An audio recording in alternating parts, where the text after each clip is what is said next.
Within a woman's life, there are many seasons of dramatic change in our hormones, from the start with puberty, and then our monthly menstrual cycles can seem very severe for some and very simple for others. And then childbirth and the postpartum period. What happens to our body during child bearing years, as well as during pregnancy, childbirth, and postpartum, is a huge metamorphosis, an incredible time that I've been blessed to experience 4 times myself. And then there's menopause. Menopause is natural and mandatory, suffering is optional.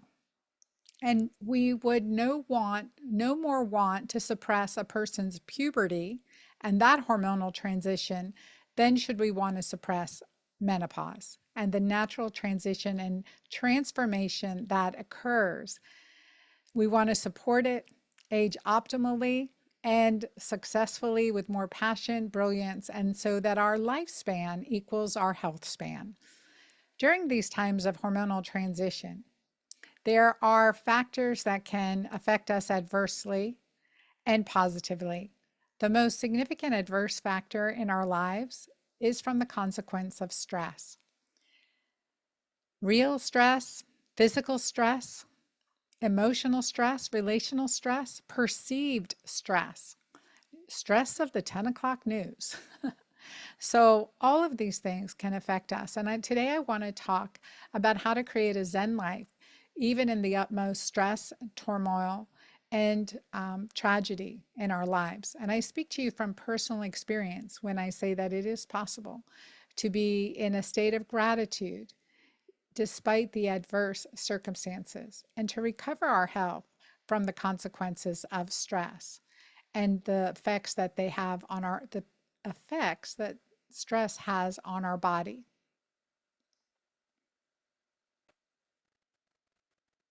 On today's podcast, I'm going to bring to you a incredible individual, now doctor, former monk, and just an incredible person. And I'm honored to be able to call him friend. Dr. Pedram Shojai is a man with many titles. He is the founder and director of the Urban Monk Academy. He's a New York Times best-selling author of the books Rise and Shine, The Urban Monk, The Art of Stopping Time, Inner Alchemy, Exhausted, Trauma, Focus, and Conscious Parenting. He's the producer of the movies Vitality, Origins, Prosperity, and The Great Heist, as well as the docuseries Interconnected, Gateway to Health, Exhausted, Trauma, Conscious Parenting, Hormones, Health, and Harmony, and Gut Check. He's an incredible producer and researcher and scientist and human being. He's the host of the Urban Monk podcast and a key influencer in the health and personal development space. He's a prominent physician in the functional medicine space and is known for his ability to bring people together around ideas that matter. Doing all this, he's a chill guy who now lives up in the mountains and values his time and his days that he gets with his family. As a former monk, he strives to bring enlightenment and peace to the world around him. So without further ado, let me introduce you to Dr. Pedram Shojai.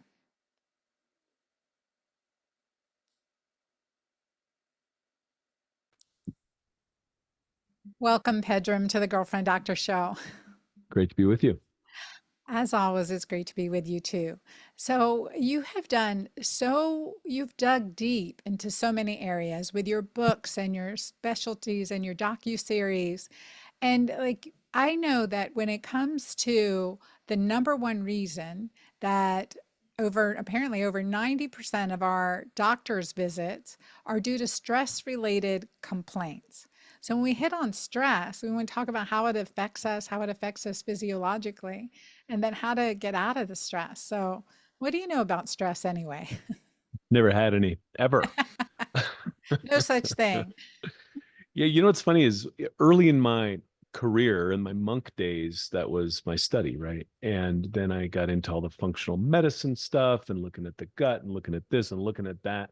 And I gotta say, I've come full circle, and stress has really become the central character in this drama again, because all roads lead to stress. And my thinking on stress has evolved and adapted over the years.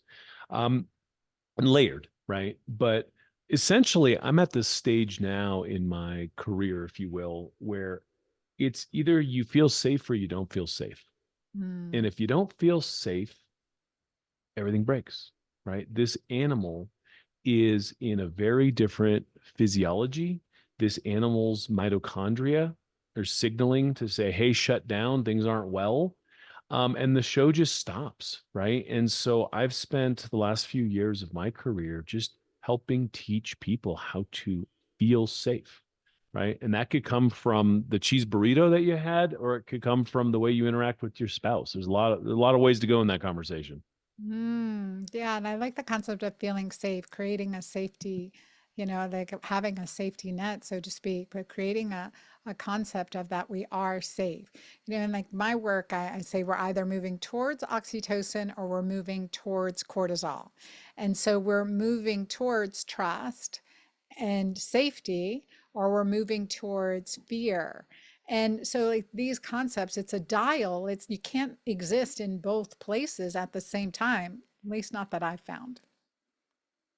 Yeah, and I love that you've brought oxytocin to the party, right? Like I remember a decade ago, we were all talking about, sympathetic versus parasympathetic, and what that means, and rest and digest. And now you've really isolated this kind of master hormone of love and connection, and really compared and contrasted it with the cortisol economy, if you will, right? Like peacetime versus wartime economy.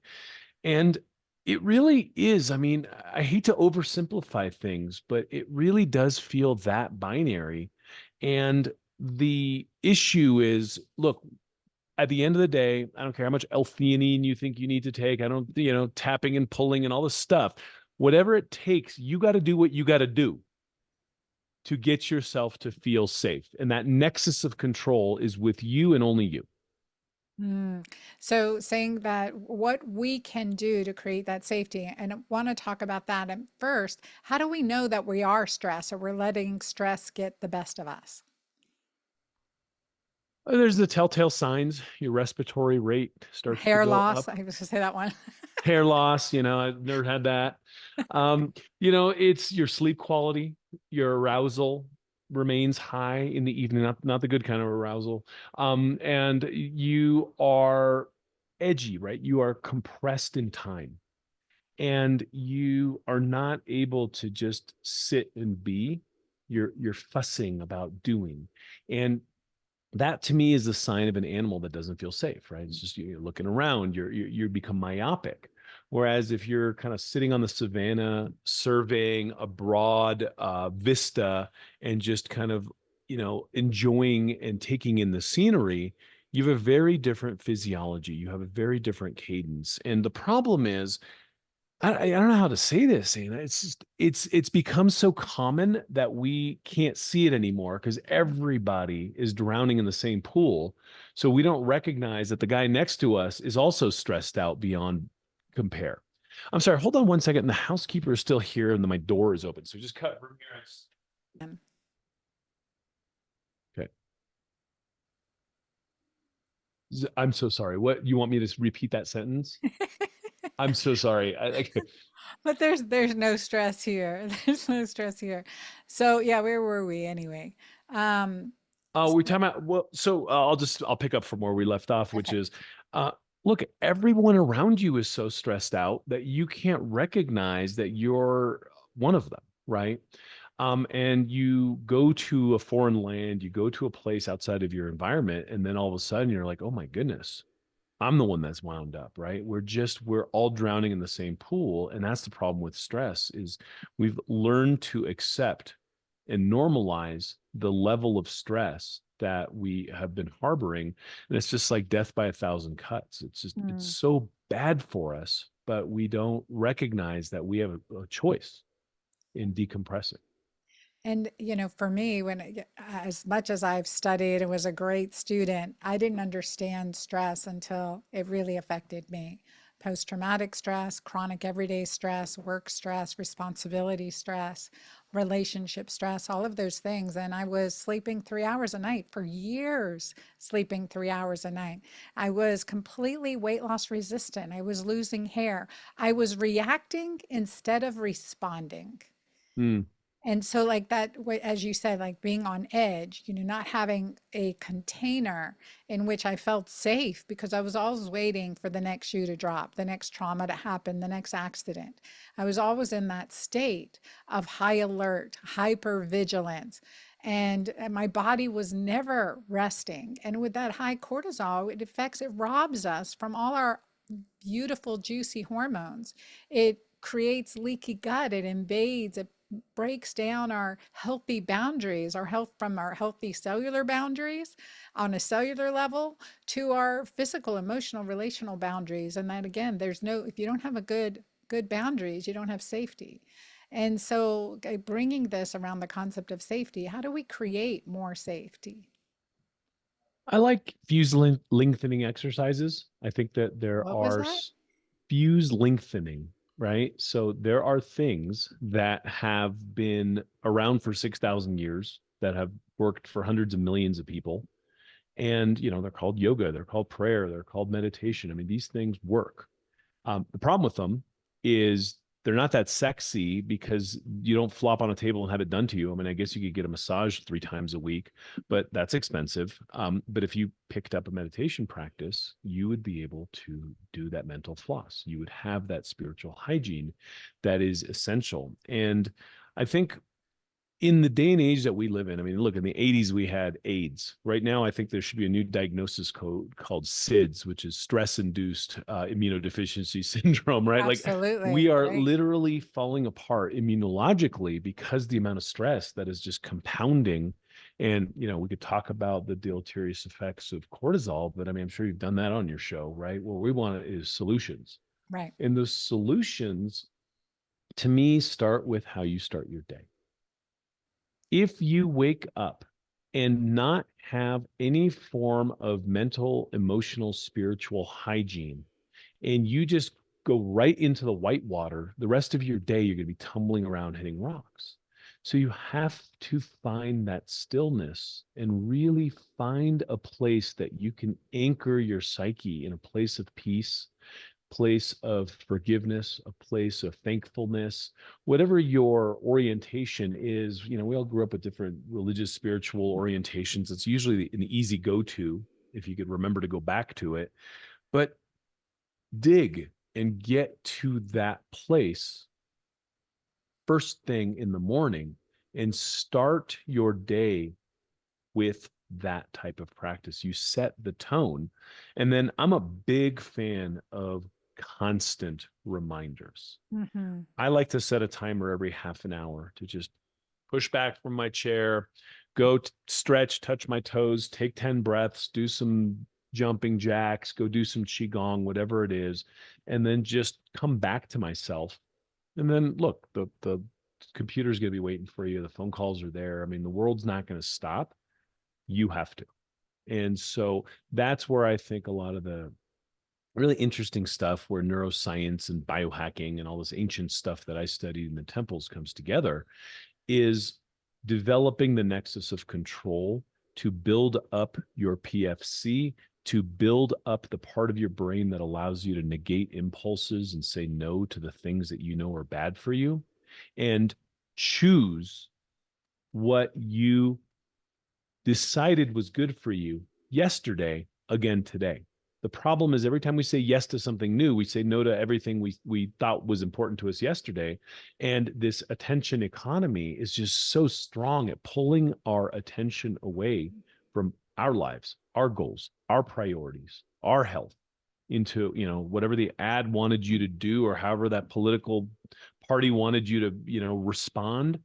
And so, in my assessment, you don't stand a chance if you don't have personal spiritual hygiene and you're on social media. There's just too much stacked against you. You have to stop and drink from the fountain. I love that. And as you're talking about this, I think of my spiritual practice, and I mean, I would be nowhere without my faith. And it has, it's rescued me time and time again. And so I created a practice that before I even open my eyes in the morning, I think, where did I see love yesterday? And today I woke up, and when I did this practice, I thought about a husband and wife that came into my practice yesterday. They've been married 27 years, and she had such a runaround with her health care, from mold and Lyme disease, and she's seen over 20 physicians around the country for these problems. And he's there standing by her side, came to her appointment.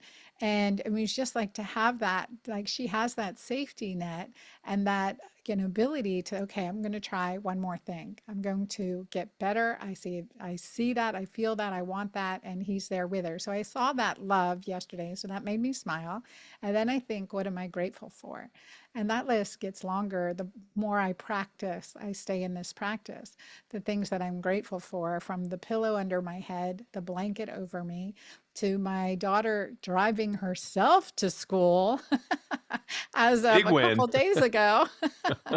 It just made me happy. And then the third question I ask is, where could I laugh at myself more?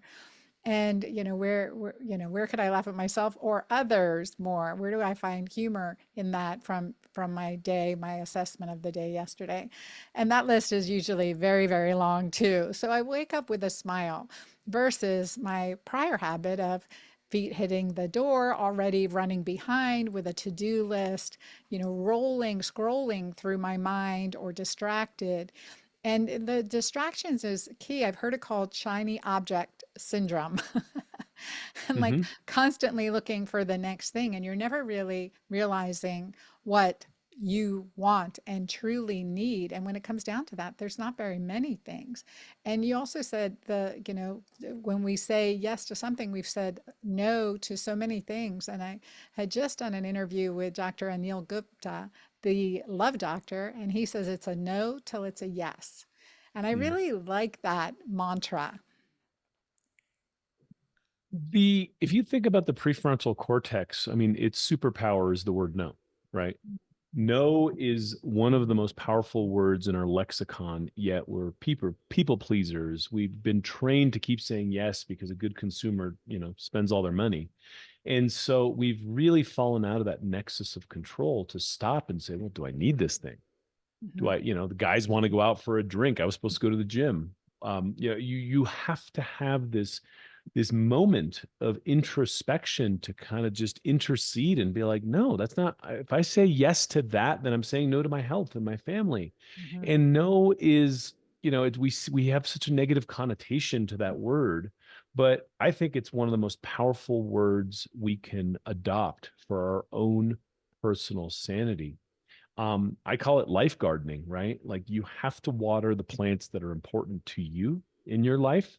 And if it's not what's explicitly in your life garden, it's a weed. Stop mhm, watering the weeds, mhm, right? And it's a simple metaphor, but if you start to apply it in every aspect of your life, you start to see the things that matter grow, and you grow it with your attention, right? What follows your attention is your energy. What follows your energy is action. It's how things happen in the world, right? And so I come from a school of thought where everything, in your cultivation happens around your mind, because your energy follows your mind. And the material reality we live in will eventually coalesce around the energetic signatures that you pattern. And so your mind is ultimately the the culprit, and it's also the healer, and it's also the savior, but it's your mind, not what someone's doing for you. It has to be you. mhm. And getting in touch with that. And I like that, the direction and really the introspection. When you're making a choice, you're saying yes to something. What are you saying no to? And even that pause, I thought about that as I went to the gym yesterday. Oh, I had a lot of reasons not to go. I was busy. I haven't done my medical charting yet. I want to get home and see my daughter, all of those things, right? But then I'm saying no to a goal I've set to myself, and that's being a naughty 90. That's what I want to do. As we shift this discussion from stress, I want to delve into a topic that I don't think anyone knows as much about it as you, but is the enlightenment. Getting into a state of enlightenment, living in enlightenment. And how do we, well, first of all, what is enlightenment? What does that mean? It seems so esoteric. First of all, you're too kind. I'm just a student of it. But to me, enlightenment is turning the light of awareness around to become aware of your true self. Now, what is your true self? That's a good question. I don't think there's an answer, but there's better and better questions. The real question is who just asked that question and who observed the asking of that question. So there are a number of really powerful practices that I learned over the years that I think are incredibly relevant to this pursuit of that question, right? And the more you turn it around, the more you become self-aware, the more you realize that who you think you are is, this cluster of defense mechanisms and narratives and stories that you've layered on to protect yourself, to create an identity, a storefront in a world where everyone's posing. And the more you let all that crap go, the more you have bliss become emergent, the more you understand that you and all your flaws are just fine, and you don't see all the flaws in other people. You drop the judgment, and you start, it's visceral. You could see people who are enlightened and go, ooh, I like her, I like that guy. Why? Because there's less there. It's you see the smile of God, you see the light of creation, you see through the facades, and you see the beauty of nature and life expressing itself through this focal point of a body that somehow has life in it, and the mystery behind that mystery.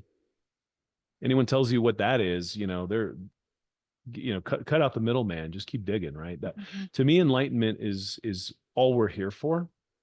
And to me, enlightenment is the cure to a lot of the ailments that we are having in our society, because we are, as the Buddha said, hungry ghosts, looking outside of ourselves for resolution, for happiness, for peace, for answers. And those answers have never been outside of ourselves, but the marketers and the people that intermediate would love you to believe that, because they want your money, they want your votes, they want your power. So many good things said here, Pedram. And as I think about this and I think about the stage of enlightenment, I think about the hormonal transition of menopause and andropause and the loss of the reproductive hormones. I do believe that we get into like this stage of post-menopause of, as we enter the second spring of our lives, that it is a stage for higher enlightenment. And God bless you, you get there if you get there sooner and well before this, and there are those individuals. But I'm wondering, like, because of the hormonal transition and transformation that occurs, there's more people seeking that spiritual connection, more people that are looking to have that higher connection with God, with oneness, with a community, with each other, with finding the spirit delightful within each person that you meet and really seeking that. Do you see that as well in this hormonal transition has a divine purpose? I think so. And I think there's been a bit of a misread of kind of ancient scripture where, I was an ascetic monk for years, and then I shifted to become a householder. I have children, I have a wife, I have a life, So what and does ascetic monk mean? ascetic means you renounce the world. Yeah, I mean, I had this haircut before it was before it was mandatory, right? I had this elective haircut. I shaved my head and I was a monk. And when I became a householder, the deal changed, which is you take care of your family. Mm. Thank God your daughter's driving themselves to school now, right? And you get to the golden age of your life where the the biological drive to procreate and create offspring is now sunsetting, and your attention goes from providing and hustling and doing all the things that we do as householders to kind of reflect inward and be like, oh man, what's this show all about? And that is the golden age in the Hindu tradition and also in the Taoist tradition that I come from, of introspection and self-reflection of someone who's lived in the world. The world was your workshop. And so I think that some of the volume, the hormonal volume comes down. We're allowed to kind of turn inward and introspect more. And we have the tools, we have the mechanisms, we have the cognitive capacity, we have the experience to then measure what we're witnessing against years of experience and let things go and forgive. And I think it's just a wonderful time in life to turn inwards and become a better person, right? As you go through the trials and tribulations of life and business and all the things that give us lessons and scar tissue, we then have time to become better people so that then we can become better tribe members for the grandchildren and become the wise elders of the tribe. And so this used to all work. Now we just ship folks off and have them play golf, right? Like this, I think that the Enlightenment principle and the golden age of life are the missing ingredient in what happened to America, where we just start, it's like, okay, you take your Medicare and go play golf, right? It's just such a disempowering narrative Right. versus what this golden opportunity truly is at this age. So when we talk about practices of enlightenment, so what are some of the practices that you adhere to on a daily basis? So I'm currently on day 59 of my gong. I do these 100-day sprints, and I pick about five or so items for every 100-day period based on what I need. So I will get up in the morning. My routine is the alarm clock goes off, the dogs are already on me, right? So I go feed the dogs, put on a pot of coffee for when my wife wakes up, and then let the dogs out while I start my qigong. And I will do, it's the coordination of eyes, mind, body, and breath. I will do qigong every morning from around 5:30 or 6 till 6:30 or so, depending on the set that I'm doing, and then meditate. I have a second qigong set I do at one point throughout the day whenever I can get it in, because once the day starts going, the white water is whatever it is. And then I also personally, in this particular gong, I'm doing my Hermetic Christianity esoteric studies that I've loved over the years. I've studied Kabbalah, I've studied Hermetic Christianity, and I just love this curriculum, and I'm back in it, and I really, I appreciate it.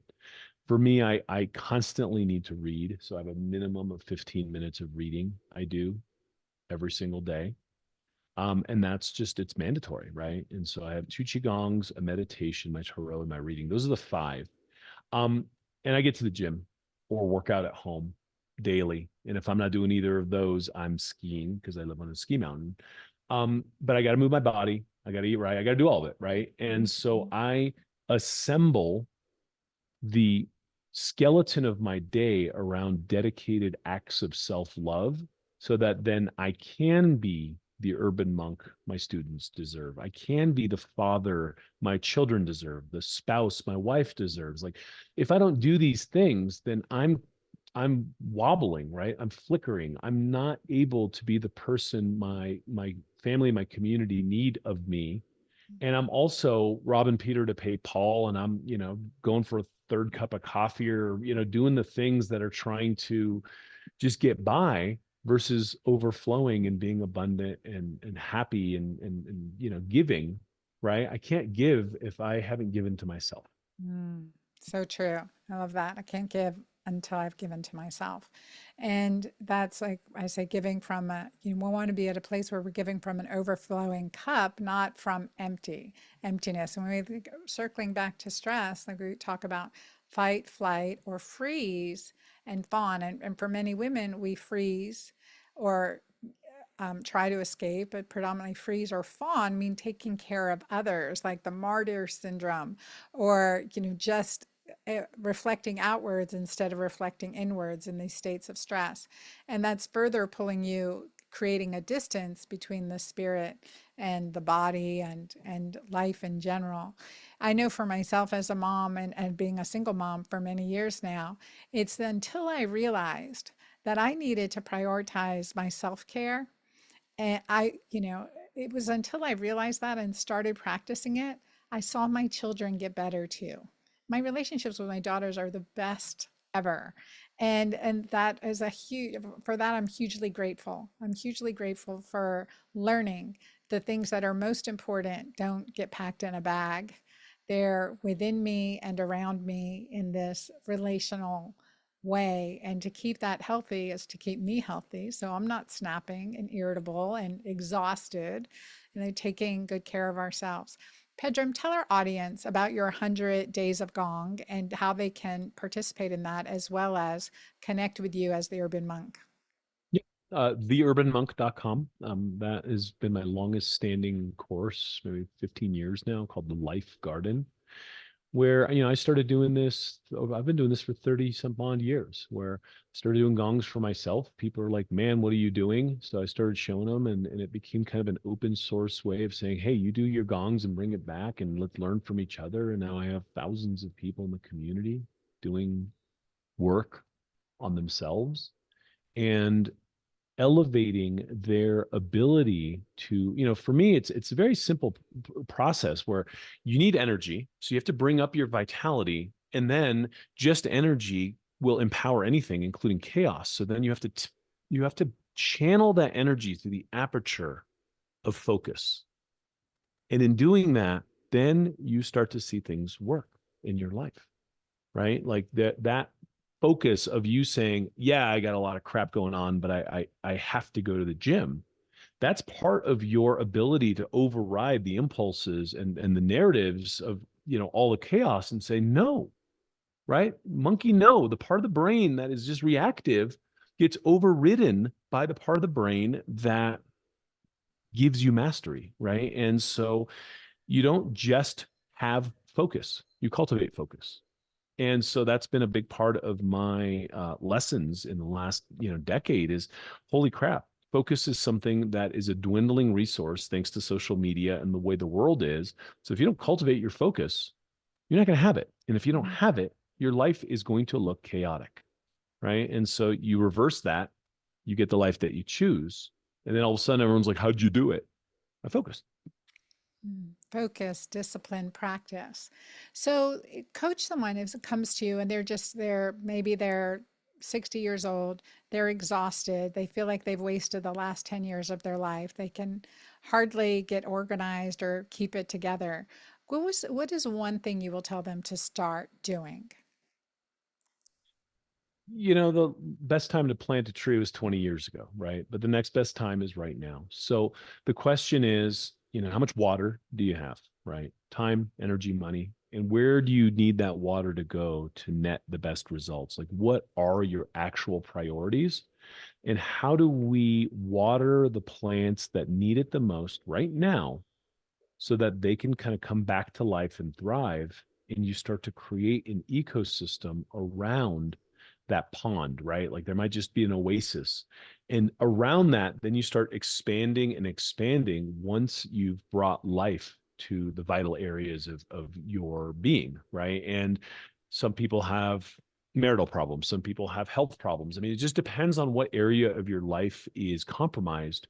But looking away sure as hell doesn't work. Mhm. Right. And so turning your awareness inward and saying, okay, what do I have to do to fix this? What is my next logical step in the resolution of this?